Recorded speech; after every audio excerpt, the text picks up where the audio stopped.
Yes. You know what that is? It comes from the war. Yeah, I know. Yeah. Welcome, everybody. My name is Pat Shields, and I want to welcome you to the 2019 Abenaki annual meeting. It was a great year for us. I think most of you are members who read the annual letter that we sent out in December. So I just wanted to note some highlights of that. If you're not a member, a membership's a great thing to have, $25 and you have a lifelong membership. So 2018 was a very productive year for us. We started it off with a bang right here in this room when we elected 3 new board members, Hayden Lakes, Steve Connick, and Dan Cuban. They quickly become a very vital and energetic part of our board and are really contributing.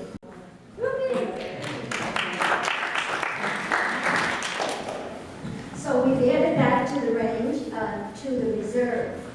Roger Haydock has marked, of course, a new trail from the Brookline up to the summit going through. It will be an easier, shorter trail to the summit from Brookline.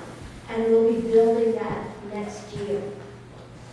The Stewardship Committee, among lots and lots of different things, cut and marked a new trail on the Conti National Wildlife Refuge that connects to our trails. Planning for that with the Conti National Wildlife leaders started in 2012. So a lot of our projects take a long time, but we stick at them and we get them done. The Hawk Watch had a great year, another second year in a row of record-breaking numbers, especially Gordon, Chopshin, Hawks, and Golden Eagles. The sheep from Putney Mountain are eating the buckthorn faster than ever. I'm very happy to see them do that.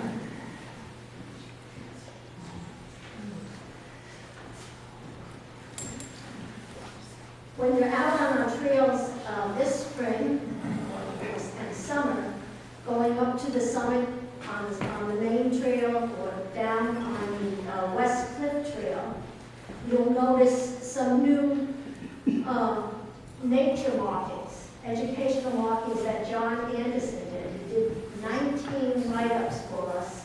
We got a couple installed in the fall before the snow came, and we'll finish that up in the summer.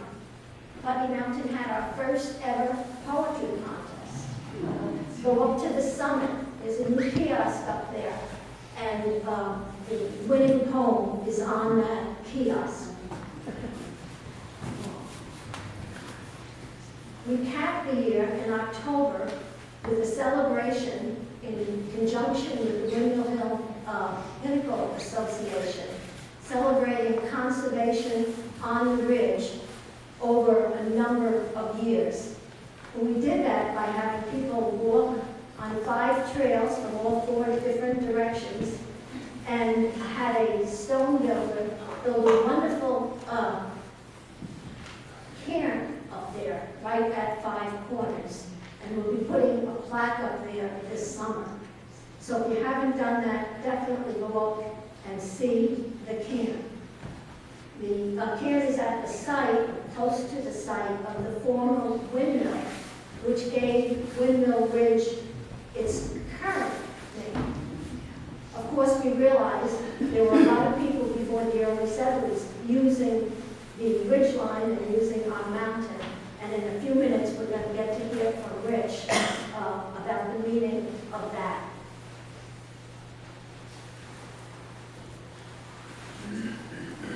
But here's the thing, we're not done yet. That is coming, right? Putney Mountain has had a dream, a vision, for a long time of extending our land south, eventually connecting to Prospect Hill, and then on to Black Mountain. If you can dream it, it's possible. can imagine it. And so it can take a long time. Putney Mountain, though, is over 70 years old. So, and it's still a vibrant organization. So you're all part of something that's going to be here long after we're not.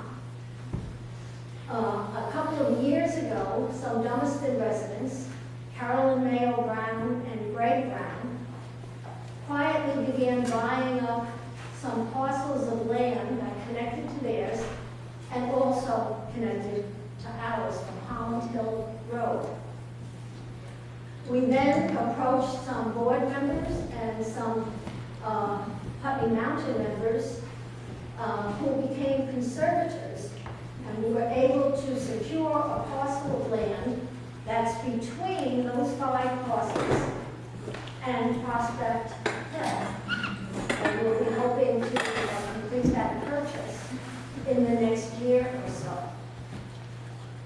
It's a moving target here, but as a result of those things, we're now in negotiation with landowners on either side of the parcel of land that we're intending to buy to get easements through their land for a trail. And we actually have gotten a trail license through another parcel of land, another landowner in Dummerston, to the south of all those. So it's a long-term project, but there's a lot of things that are beginning to fall in place. And it's no longer just a dream. With the climate change happening so fast and the impacts being much greater than first predicted, it's now not a dream, it's a need, and it's an urgent need. We need to connect these parcels of land to conserve as much as we can and to preserve a wildlife connectivity for future generations. And with your help, that's what we'll be doing. We'll be keeping you up to date over the next year or so as the project really begins to take shape. I'd like now to have Elizabeth Bissell come up and do a treasurer's report.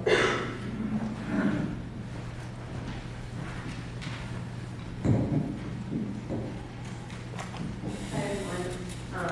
This is my first year as treasurer, and so my first report, which I promise will be brief. But before I get started, I wanted to take some time to acknowledge and thank Emily McAdoo, our former treasurer, for all of her years serving in this position. In my first year, she devoted many additional hours to bring me up to speed, allowing this transition to be as seamless as possible.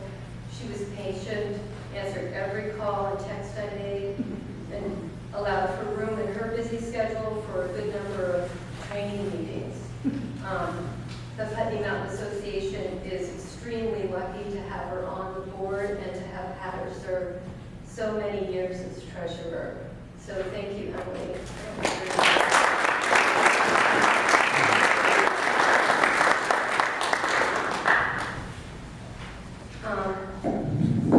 In 2018, we received a $110,000 grant from Vermont Housing and Conservation Board and purchased the Parson and Nicholson properties, which completes the 2017 Western Slope acquisition project.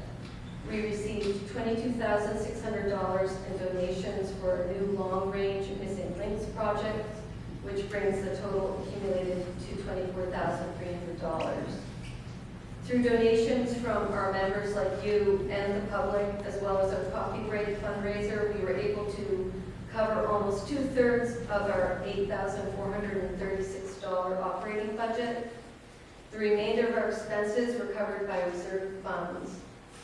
We have copies of this report sitting next to the poster over there for you to look at if you would like. The report includes our property holdings and our bank and investment account balances as well. Thank you.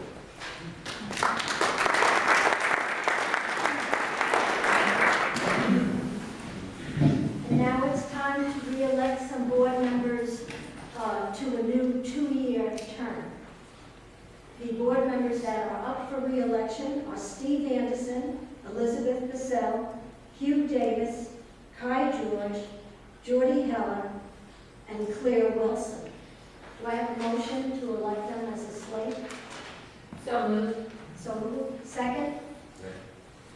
Second. Second, okay. All those in favor? Aye. Any opposed? All right, those board members are now have another 2-year term. Thank you. We also have 2 new board members to elect this year. And I think both are here. One, they're here. John Barnett, do you want to stand so everybody can see him?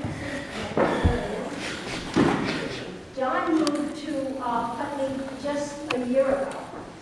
He came from Florida where he did his university degree and spent many years working in various positions in special education. Yeah.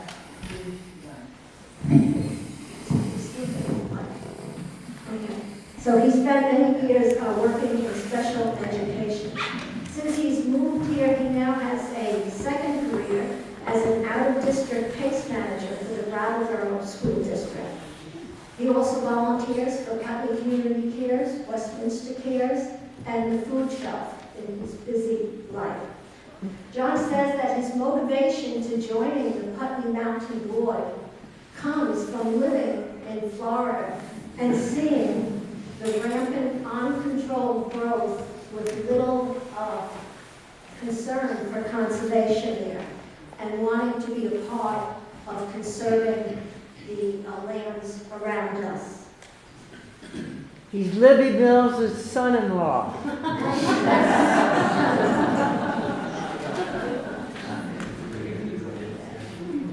Adam Gilbert. There's Adam, okay? Adam grew up in Schenectady, New York, actually not far from where I live, and got his first trail building experience building trails with the Adirondack Mountain Conservation Crews. He then took a hiatus from trail building, became a boat builder, a timber framer, and a carpenter. And then he returned to his roots, where, on trails. Adam is a partner at Tahawas Trails, LLC, a trail design, consulting, and construction company. He seeks election to PMA board in order to work within the community that he is, as most of his work on trails is outside of the areas. So can I have some nominations from the board? So moved. So moved. And second? And second. All those in favor of electing Adam Gilbert and John Barnett to the board, please say aye. Aye. Any opposed? Welcome.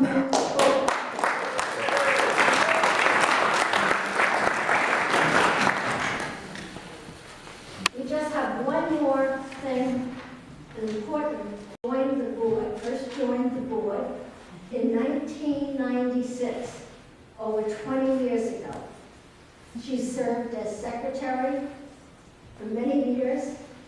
She's worked on our education committees and on our finance development committee, and probably other committees that I'm aware of. Jackie is not the kind of person who seeks the limelight.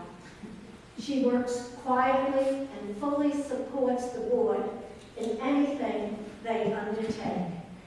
She's always one of the first people to say, I'll do that when the need is expressed.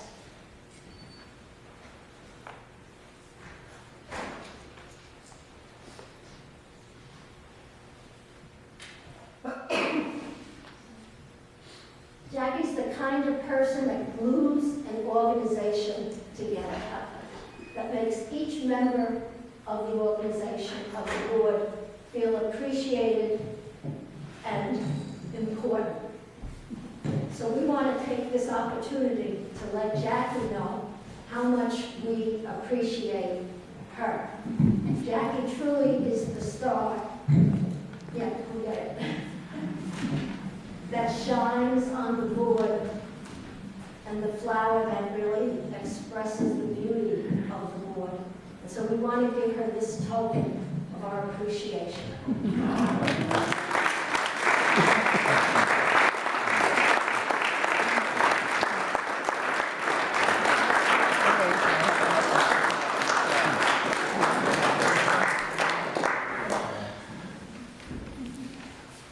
And now Emily will come up and introduce our speaker.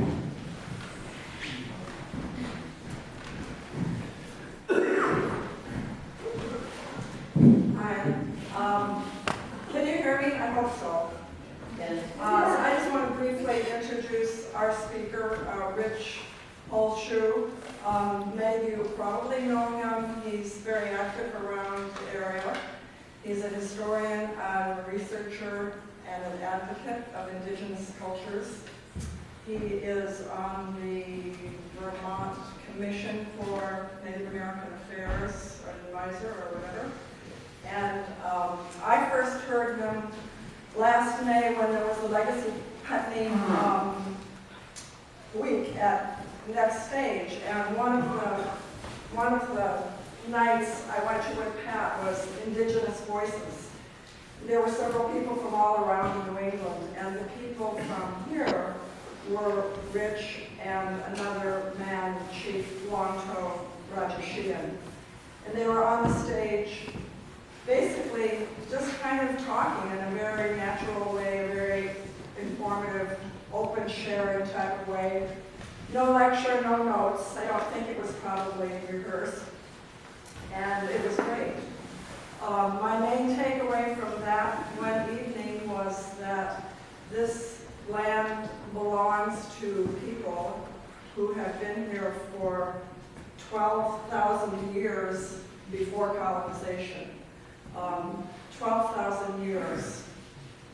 Also, the other thing is that this culture is not extinct. And I think it kind of, when it sunk in for me personally, it kind of blew my mind. I mean, and it's very humbling also that I know so much about the few hundred years of colonization, which is interesting history for sure, but nothing about the 12,000 years about the civilization, the ancient civilization that is the legacy of this land. So I don't quite know what to say about it because I don't know anything about it. Unfortunately, Rich does. And he has generously agreed to come and speak with us. I've heard him speak since May on radio and television and in many events. He's very generous with his knowledge and power. So you're welcome him. He's going to talk with us, expand our awareness, I think, of the lands that we love and that we're dedicated to, and talk to us about talking with the mountain.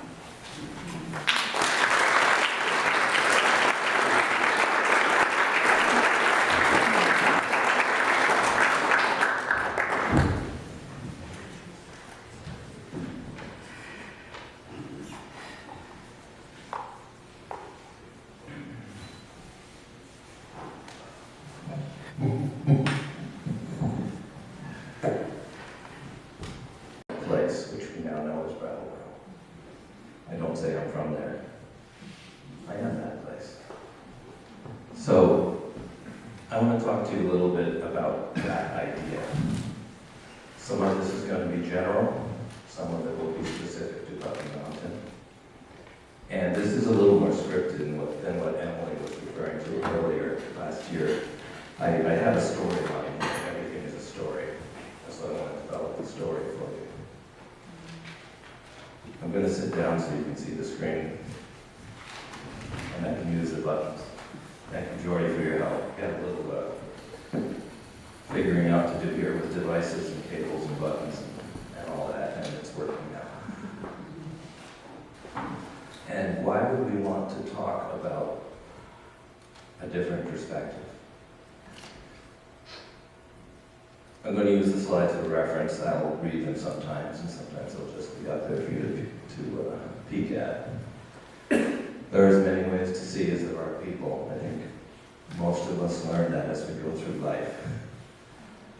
Everybody's seeing their own world. Don't take anything personal.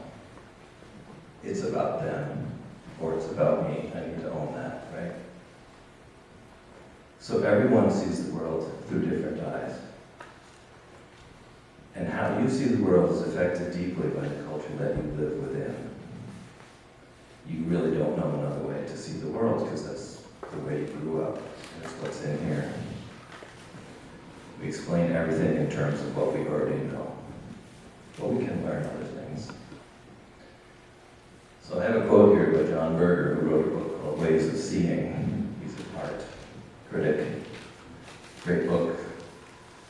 Seeing comes before words. It is seeing which establishes our place in the surrounding world.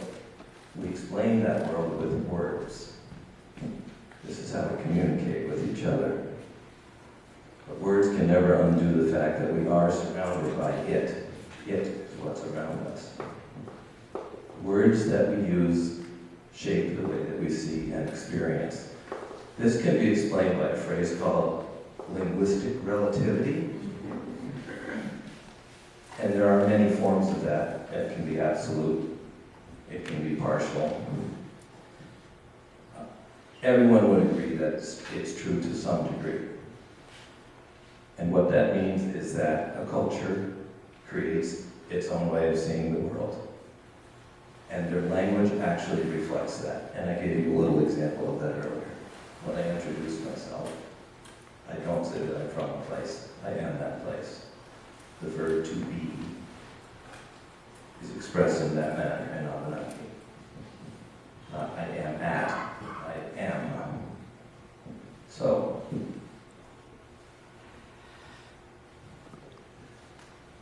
words affect how we see things. This is from John Berger's book again.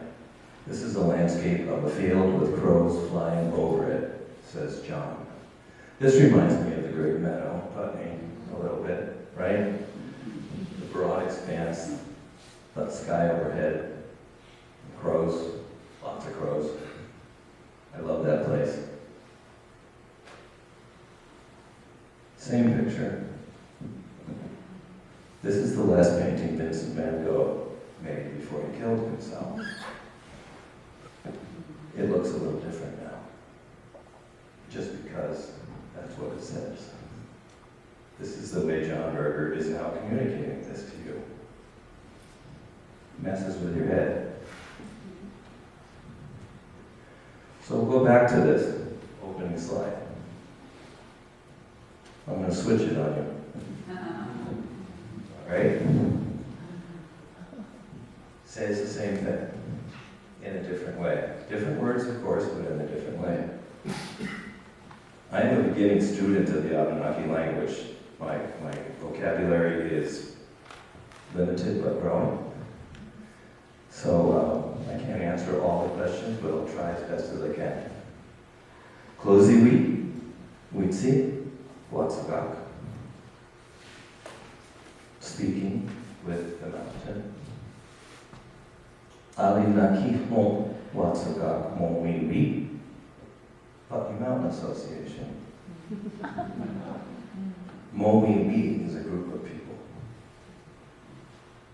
I translated Putney Mountain differently because Putney didn't exist a long time ago.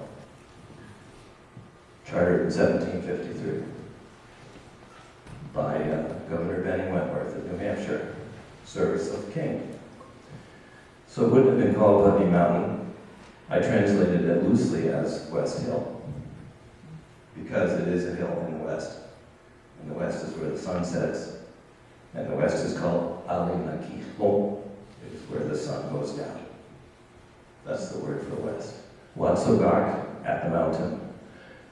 And today's date, Pamgisagak Mosonsek, Alamigos, Wadabebonak. I'm not saying this is January 13th, 2018. That doesn't exist. That's made up. That's a system to get on top of things. What I'm saying is that today is the 7th day of the month Abenaki. First month, the Abenaki annual cycle. Wadap Pebelnak. This winter, years are series of winters. So that's today. Here we are, Pamgisagak and Somstek Abenaki Pebelnak. It's a mouthful. I'm saying a lot of things though, in 4 words. So let's start putting ourselves down in the land here. As people, not association is a group of people, and we're here talking to each other. We are social creatures, and we seek community with others. That's to be human. Culture is a shared set of beliefs, values, customs, material traits within a social group. We all have our own. They've been developed over a long period of time, and that's how we go through the world. Language is one of those cultural tools. We all have our own. It's developed by and mutually understood by the group. Most of us speak English as our first language.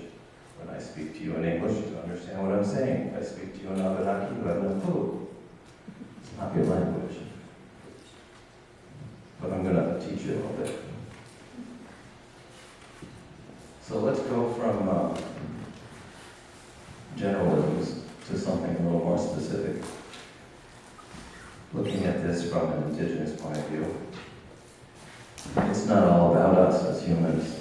It's not just about people. Personhood is a shared state of being. Most everything around us is a person, if you want to look at it that way. Cultural belief systems help us to make meaning of life. They spring from shared experience. And the last 3 words, lived in place. All of these things come from the place that you live. You don't think about it, but you do. And so, a given language expresses a people's way of being and sharing the world. The people who lived here for thousands of years spoke the Abenaki language or a form of it. They all understood what they were saying because this is the way they saw the world. That language actually came from this land, in a manner of speaking. So who are indigenous people? It's a big, a few dictionary definitions here, just so we all get on the same page. It's a fancy word for saying the First People, First Nations, Aboriginal, autochthonous, if you come across that word, it's the same thing. Native people. The dictionary defines an indigenous person or an indigenous thing as the original inhabitants and their descendants of a given region. Makes sense, right? That's kind of like what you have in your head. In contrast to those that came later, which you might call colonizers or settlers or whatever, immigrants. So what we have here is a 2-part concept. They're together. They can't be split up because then you don't have indigeneity anymore. People in place. If you take them apart, you cause irreparable damage. You can see that by looking at the Native community today. It's been going on for a while. So, let's bring it home. The people of this place are the Womanakiak, what we say in English, Abenaki. The people of the Dawn Land. We are the furthest east of all the native groups on the continent, and we see the sun come up first. This is the Dawn Land. And that is what Womanakiak means, people of the Dawn Land. Womban or Waban is dawn, Aki is land, and Ak, people of. This place where we are right now, and I want to acknowledge that we gather today in the homelands of the Abenaki. They always have been, and they still are. This is their home. This particular area is called In English today, Sakoki country, the land of the Sakwakiak. That was translated into English by way of French to become Sakoki nowadays. You may or may not have seen that word. Sakwakiak means the people. You see the ak on the end again. And the aki, land. And Sokwa means to separate. So it's a compound word, all Abenaki words are. So it's the land of the people who separated. Why? It begs the question. This is the furthest flung group of Abenaki people from their relatives, which go east toward the sun to Nova Scotia. You work your way back. These are all related people. You have the Micmac or Mi'kmaq in Nova Scotia. You have the Maliseet or Wolastoqiyik in New Brunswick. Then coming down into Maine, you get into the Passamaquoddy, the Penobscot people, who are also sometimes called Eastern Abenaki. And then you have the Western Abenaki. And then you have the West Abenaki. And those are the Sakwakiak. We see this word Sakwakiak very easily in colonial literature around here. When the settlers came to Northfield, Massachusetts, and they asked the locals, what do you call this place? And they said, Sakwakiak. And the English people named their town Squakeek. Same word. Northfield was Squakeek for a long, long time. And that came up in Hinsdale and Vernon because Squakeek is not actually a village, it's a region. That's where we are. And so, the native tongue of this place is Amumba Baudwa Wongan. There's a big word. The Western Abenaki language. I'm going to cruise right through here because I got a lot of territory to cover. So the language comes from the land.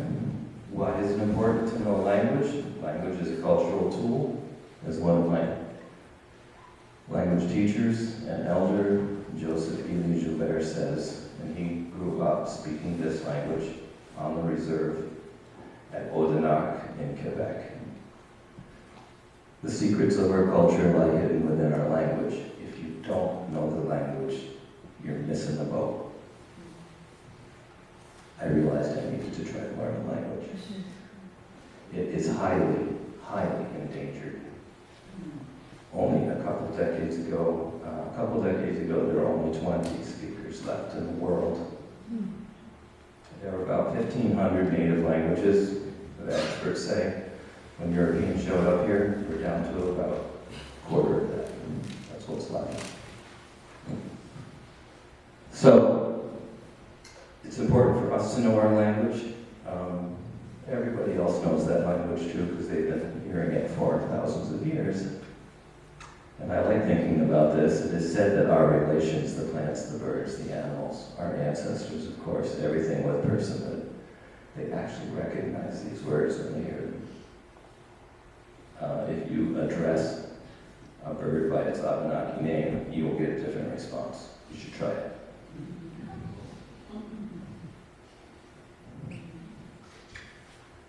So, big differences here in language. English is about 2/3 noun-based. The Abenaki language is about 2/3 verb-based. Nouns work really well when you like to objectify things. English is very good at creating hierarchies, assigning value to things, naming things, putting them in boxes. It's the language of business around the world. Works really well.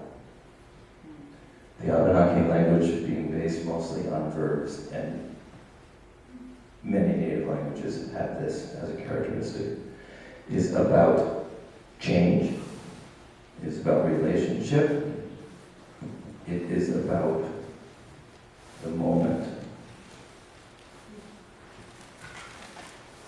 It makes a big difference. And then there's a little quote down here, which I ran across recently. It is the intentions and the capacities for choice rather than the total configuration of traits that defines a person. I really don't care if your eyes are blue and you have blonde hair and how old you are. I want to know, do you have integrity? Are you friendly? Are you kind? These kind of things. Matters the words you choose, it matters the language you use.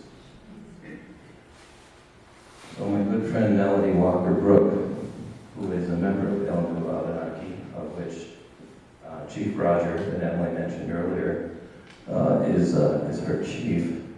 The El New Abenaki are the southernmost group of Abenaki in the state of Vermont right now, under the current recognition process. And she said this the other day, having no idea that I was going to do this presentation, but I just lifted it right out of the email, and it fits. It is not enough to know that there is lore about a mountain. You need to know why the mountain would have lore in the first place, and how we saw it, and then you can understand the connection to it. So let's start going up into the mountains here. This is not Putney Mountain. This is a photograph I took last year. It's the most amazing place. It's a pass going over the Mount Tabor roads with the Green Mountain National Forest. It's looking due south on a beautiful day up in the mountains. So Putney Mountain, as it's called nowadays, it's a ridge west of the Connecticut River. I have a handy little pointer here. Right, Connecticut River coming up over here, Dummerston line, Putney West line, Brook line over here. And Putney Mountain is the ridge here, as you guys all know, down here in the village where we are. If you're traveling on the rivers, or your trails, your primary trails are along the rivers, you need to have a way to get to the other places you need to get to. So that goes without saying, right? Connecticut River is your main highway, highly navigable, dependable, there's always water in it. If you wanted to get to Putney Mountain for some reason, as a native person, you're probably going to follow a brook as a place you can't get lost, or an established trail. So one of the brooks that comes right down off the top of the mountain is Canoe Brook. Right? We all know this. Putney Mountain Road going up there in the last little stretch is following Canoe Brook. That comes down into the Connecticut River below Putney Landing here in Dummerston actually. Goes right up here, and I find that not inconsequential. I'll explain why. In 1761, Alexander Cathen arrived in Fulham, which is now called Dummerston. That was the name of the town at the time. And he made his choice of a farm near a large brook called Canoe Brook in older times, from the circumstance that he found in it an Indian canoe. I don't know if you ever heard that story about why it's called Canoe Brook. That's the reason. Alexander Cathen, son of Captain John Cathen, first settler of Putney, as they say. He's one of the early settlers of Dummerston, and he found a canoe sitting there. Well, why was there a canoe sitting there? So across the Connecticut River, the Quennetuk in Westmoreland is Canoe Meadow, also called the Canoe Place in old records, across from Canoe Brook, where there was a canoe. There's a lot of canoes going on here. Why? We don't really know. I think it's likely that this was either a place where canoes were built or they were stored. I think of a place that's probably a place where there was a transition in modes of transportation at the canoe place. Trails converged there. Perhaps the navigable water was better up or down, you might switch from a bark canoe to a dugout. But this was the canoe place. Everybody knew that back then. And there's a canoe stashed there because that's what you would do with your canoe. When you got to a point where you couldn't go any further, you're going onto land or the water was too shallow, you put your canoe in the bushes. Or you sunk it in the water, filled it with rocks. You come back and pull it back out again. Common practice. So from its confluence with the Quinantup, Canoe Brook climbs northwest to the ridge. Water courses are trail guides, and they lead to headwaters. Why are headwaters important? Water is life. You want to go to the source, in a spiritual sense. Another brook that goes up is Putney Brook, Sackett's Brook, sorry, Stuart. Sackett's Brook, a bigger brook. It splits a lot, but some of its tributaries go right up to the ridge. Sackett's Brook has its confluence with the Quinantup opposite the northern end of Canoe Meadow.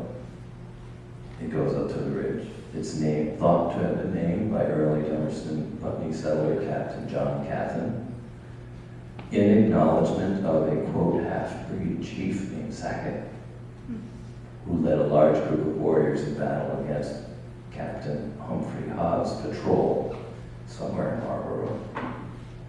I'm leaving a lot of specifics out of here, but that's where Sackett's Brook gets its name. And Stuart Strothman, who lived here for a long, long time and is out here, a very good friend, wrote an amazing book called Sackett, which can tell you all about that.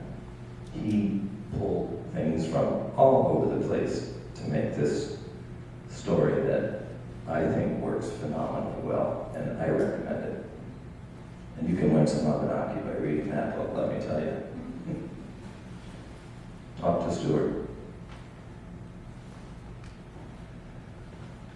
So, it's worth noting that the earliest colonial settlers in Putney located themselves first at the Great Meadow, 1741-ish. They built a fort. There was another fort after that. People died there. The locals didn't want them there, justifiably so. Captain John Cathan himself settled in the Putney Depot area down by the paper mill. 1752 is the date they stick on that, pulling out of the Cathan family Bible. And he operated a ferry there going across to Westmoreland at Bemis's Rock, which you can still see a little bit of if you go down there. It used to be a lot more showing. Stuck way out into the water, and it became a landmark. People navigating up and down the river at the time, because that was the only way to get up and down, like I said, major highway, would name these rocks as landmarks and navigation points, reference points. And the one at Putney Landing was Bemis's Rock. There's another one down in Brattleboro on the opposite side of the river. People go down there for picnics or whatever, called Stevens Rock. You may be familiar with the base of Wantastica Mountain. That's named after Captain Stevens, who manned Fort 4. He had a rock named after him down there. They had other names at one time, but we don't have those names any longer. So you might not stop to think about this until it's pointed out to you, but it is axiomatic. It kind of goes without saying, but sometimes you need to say it. That the first settlers occupied land that has been previously occupied. The indigenous people that were there, it was usually already cleared. Let's have a farm here, it looks great. Likewise, the early ferries, such as the one that John Cathan operated, tended to be at a place where rivers were already being forded or crossed with canoes because trails went to those points, right? Before there were bridges here, there were ferries. And before the ferries were trails with people actually going through the water. It's the best place to cross.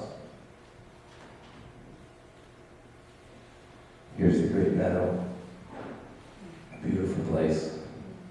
500 acres sticking out there beyond the railroad. If you've never been out there, you should go check it out sometime. It's another world. So another axiom, the oldest roads in a given town were put on top of pre-existing trails. Makes sense, right? Those footpaths became bridle paths when horses were brought in, and then ox cart or sledways, and then carriage roads. And today we drive on them. Zoom, zoom. So, something I've noticed is that many towns on the west side of the Connecticut River, such as Putney, such as Vernon, have as one of their oldest roads a road called West Hill or West Mountain Road, because there was a trail there.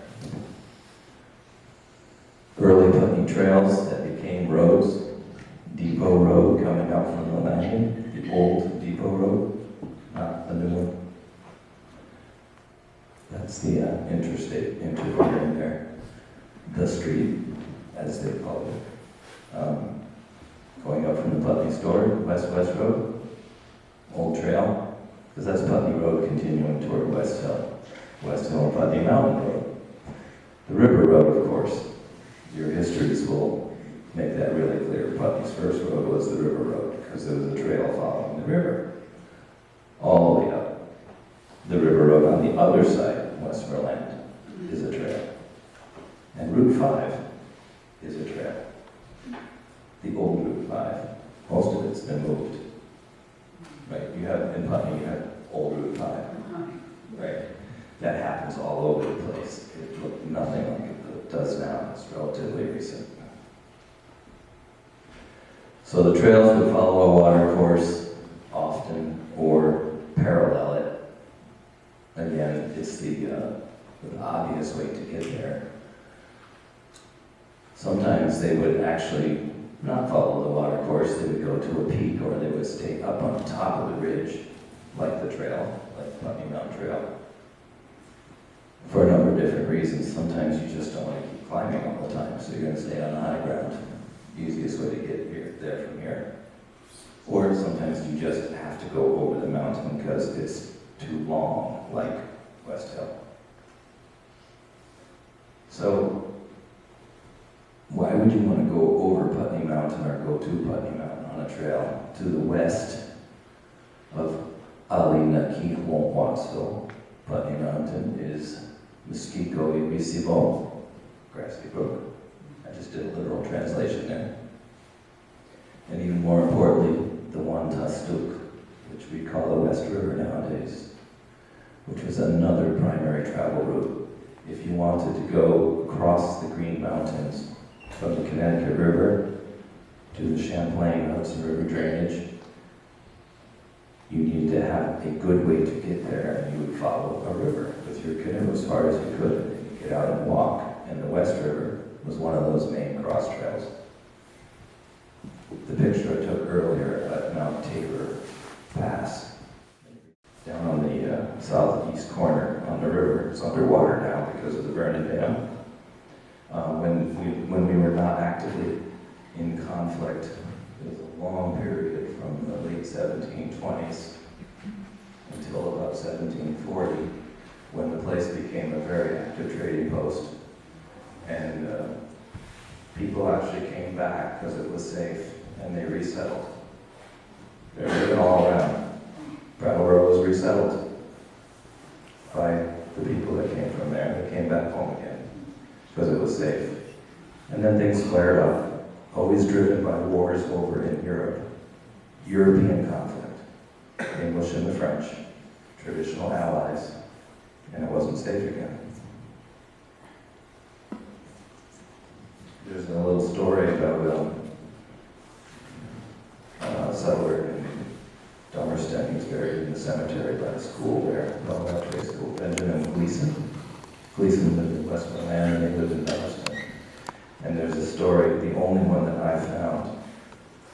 of or Abenaki. They call them the St. Francis or Canadian Indians. They literally displaced them using their words. They're from there, they're not from here. So the Canadian Indians came down, word got out that they were approaching, and so everybody ran and hid, including Benjamin Gleason. He was a young man at the time. And he was found. One of the warriors found him, and he came out of hiding because he realized he was caught. And the story says that the warrior approached him saying, "Saga, Saga." And Benjamin Gleason said, "I'll Saga you." And he shot him and killed him and went back and told everybody. Whether that happened, I don't know. You know, one person's story. But I talked to my teacher. I said, "What is Saga? What does Saga mean?" I didn't know. He says, "It means I'm sorry." There you go.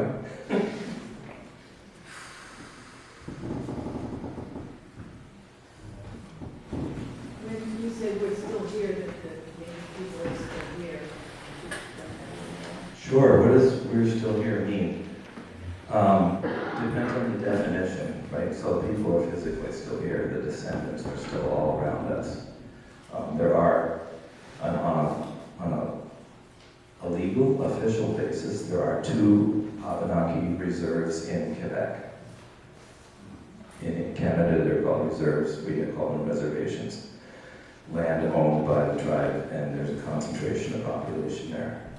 There are no Abenaki reservations in the United States. The United States has never recognized the Abenaki. This is a political issue. Has something to do with the French alliances and all this kind of stuff. You know, nobody ever lived here. I actually said that in the history books. We now know that that's, total malarkey. But are they still here?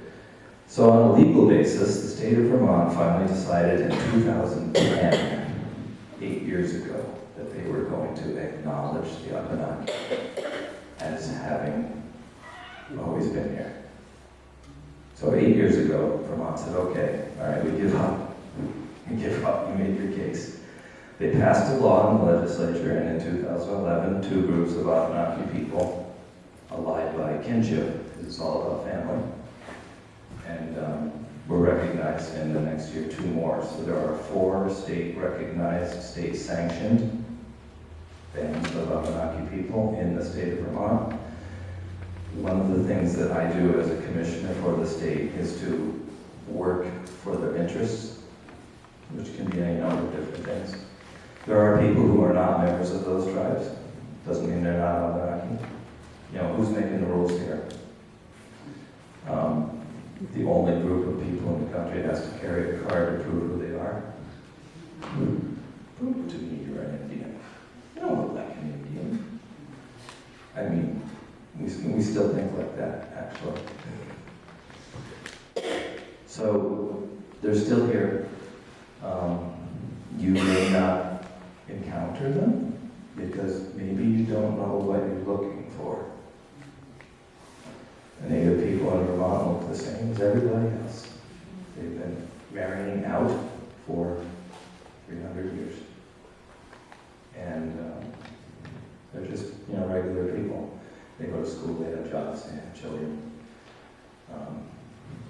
They're just humans who happen to have been here a long time. And it still matters to them.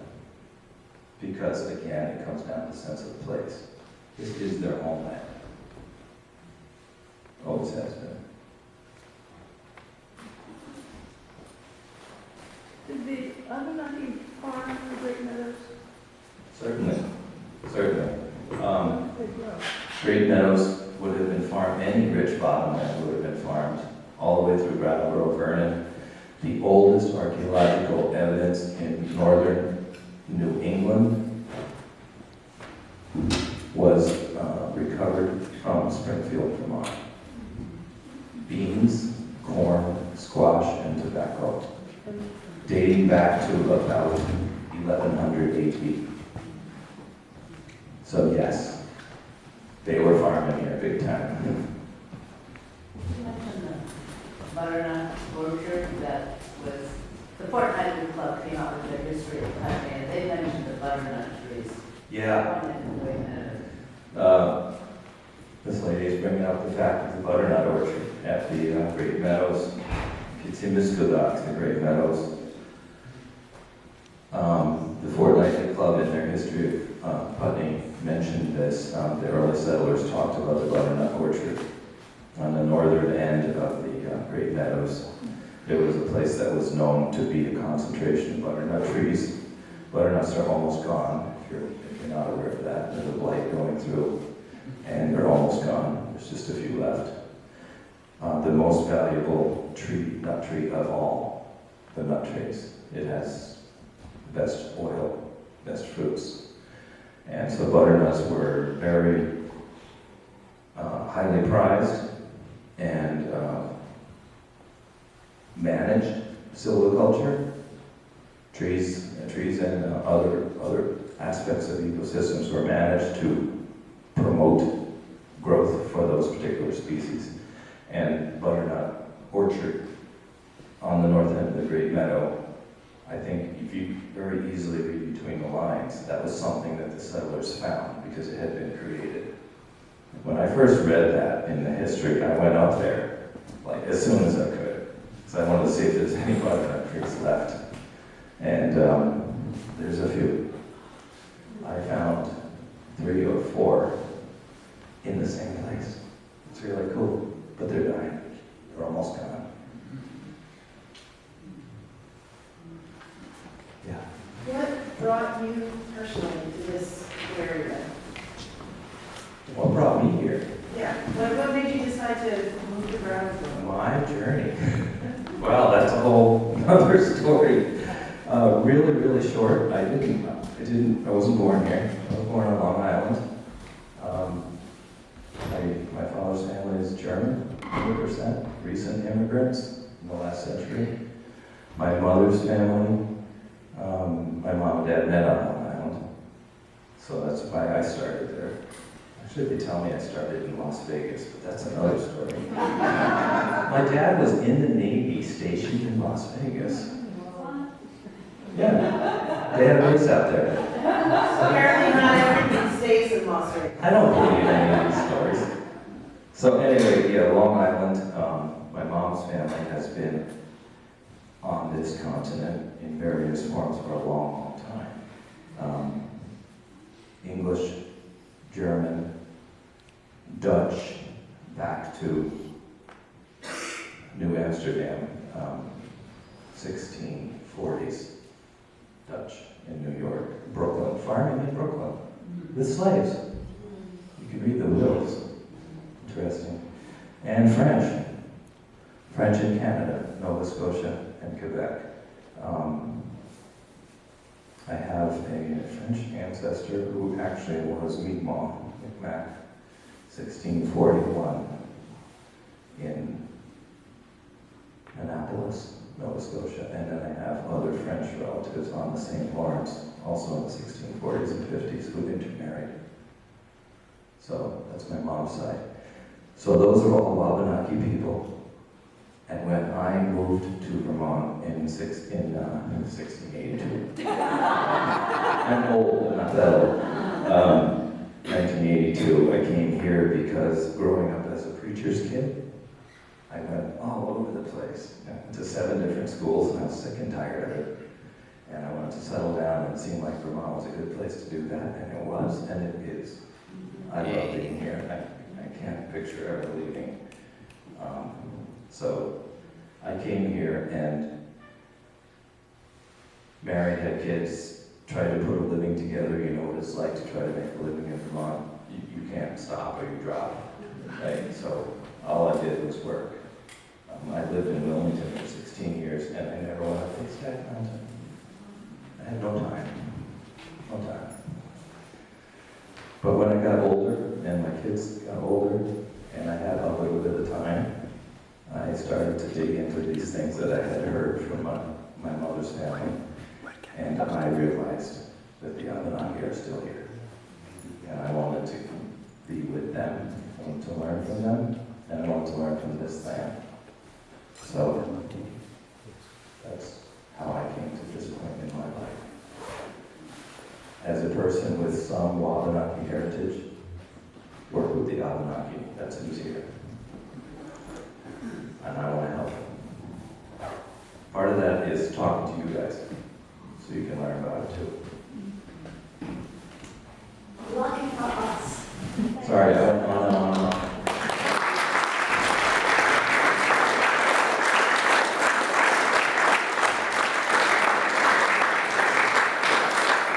Thanks for being here. We've got some refreshments, so Okay. We can talk. Well, well, okay. My question might be useful for, it's kind of for everyone. Might I ask one more question, please? Thank you.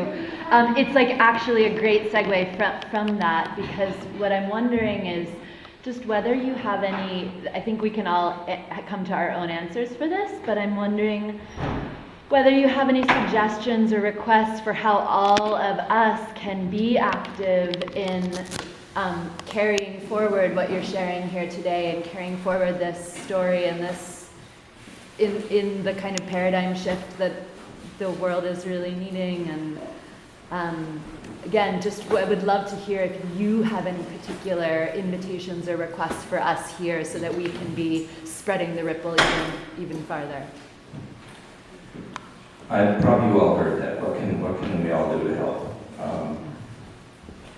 I get asked this question often, and there is no simple answer for that. The reality is that the Abenaki people here have been under assault for a really long time, and they're still getting their feet back underneath them in terms of what do you mean somebody wants to talk to us?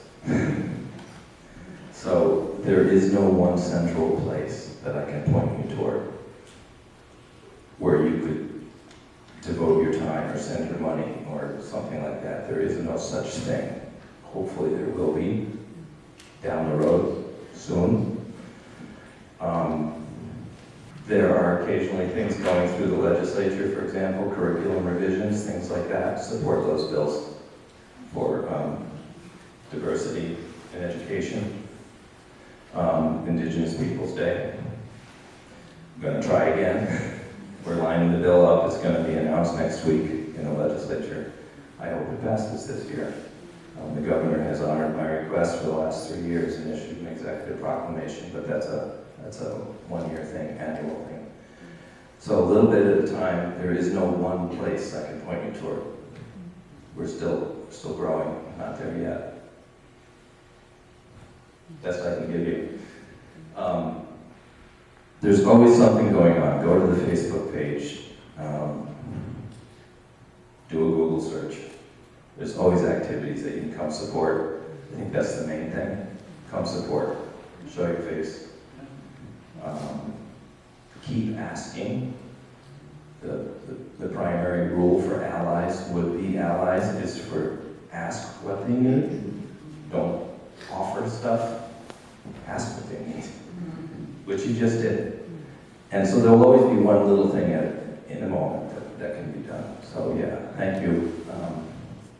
Thank you for your willingness, and just stick around for another 12,000 years.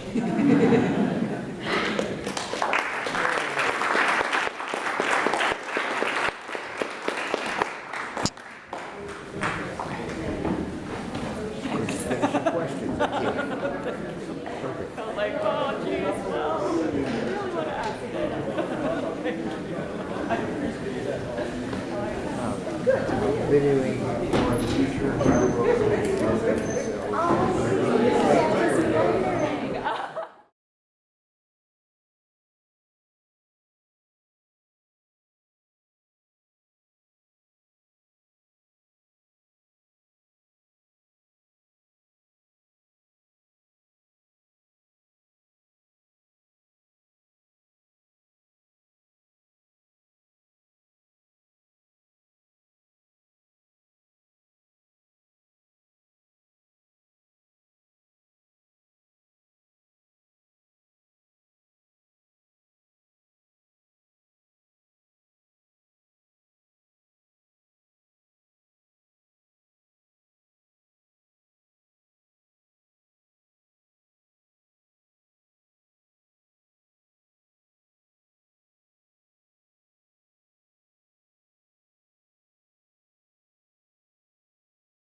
Things that start out as toys or playthings are where the first ideas are tried out. Yeah, so Yeah. American rules Take that. huge. Let's put that. A guy who did it was William Maps. He was an immigrant, and he had so many cars. Somebody asked him how many cars he had.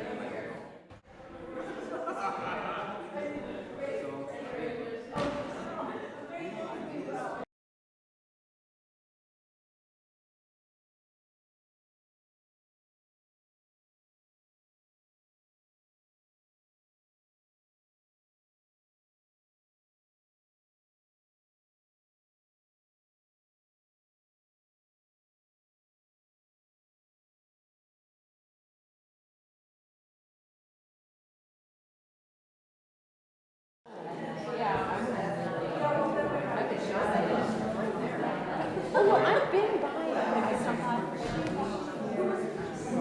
Well, that's what brought me to this. You type it out, read your life change. By the old Putney and all that. Oh, you are? Okay. All right.